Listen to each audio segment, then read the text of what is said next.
अब देखो बच्चों, प्रश्नावली 1.1 का प्रश्न नंबर 2, दर्शाइए कि कोई भी धनात्मक विषम पूर्णांक 6q/1 या 6q/3 या 6q/5 के रूप का होता है जहां q कोई पूर्णांक है। तो यहाँ यूक्लिड विभाजन परिमिका का प्रयोग करते हुए इस क्वेश्चन को सोल्व करेंगे। देखो यहाँ दर्शाओगे,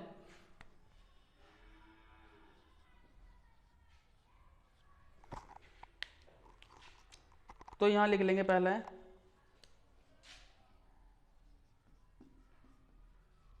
माना ए कोई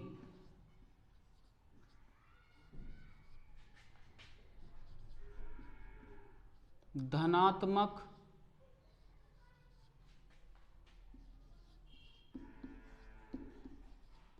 पूर्णांक है।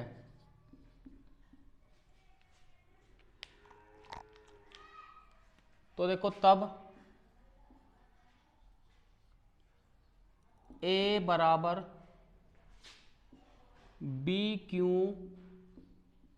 प्लस R,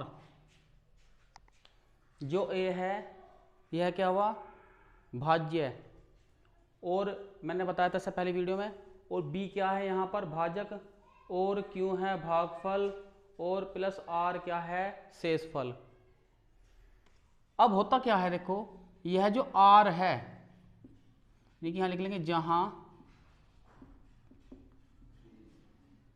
जो R है यानी कि R 0 से तो बड़ा बराबर है, ये ध्यान रखना है, जो रिमाइंडर है, जो शेषफल है, और जो B है जो भाजक है उससे छोटा है, ये ध्यान रख के चलना।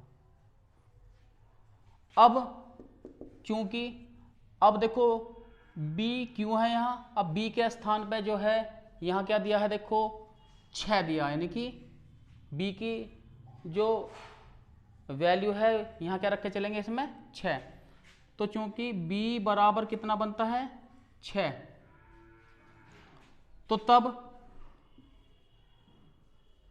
अगर इसके अकॉर्डिंग लेके चलें तो R की जो वैल्यू होगी वो 0 से बड़ा बराबर, और जहां B है वहां रख लेंगे 6। तो इसका मतलब यह हुआ कि 6 से कम, एक कम लेके चलना है, तो 0 से कहां तक लेके चलना है, 5 तक। तो इसलिए यहां लिख लेंगे R की वैल्यू, तो शुरुआत कहां से, क्योंकि 0 से बड़ा और बराबर भी है, तो 0 भी हो सकता है, 1 2 3 4 और 5, इस तरह से कर लेंगे। अगर यहाँ 5 होता तो 4 तक चलते, 7 है तो 6 तक चलते, इस तरह से ये ध्यान रखना है बच्चों। तो इसलिए जो संभावित पूर्णांक हैं वो कौन कौन से बनेंगे, देखो यहां पर, तो इसलिए पूर्णांक अब इनके मान रखते चले जाएंगे।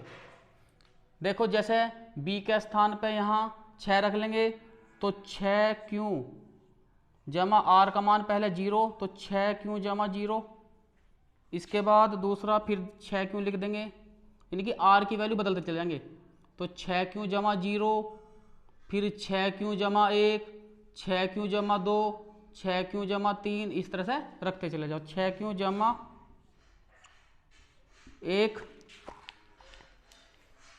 6q/2,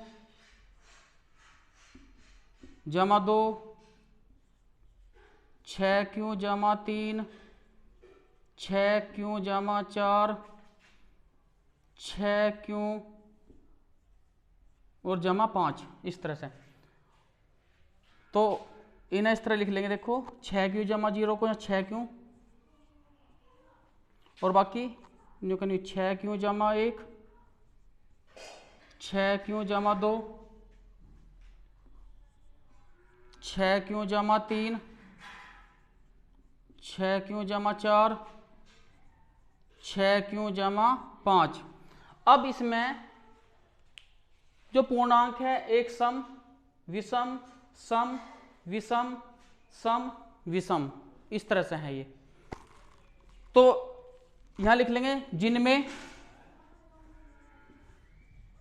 जिनमें विषम पूर्णांक, जिनमें विषम पूर्णांक जो हैं वो क्या है, देखो 6q जमा 1, 6q जमा 3 और 6q जमा 5, ये क्या है विषम पूर्णांक। तो इस तरह से ऐसे सोल्व करेंगे क्वेश्चन को।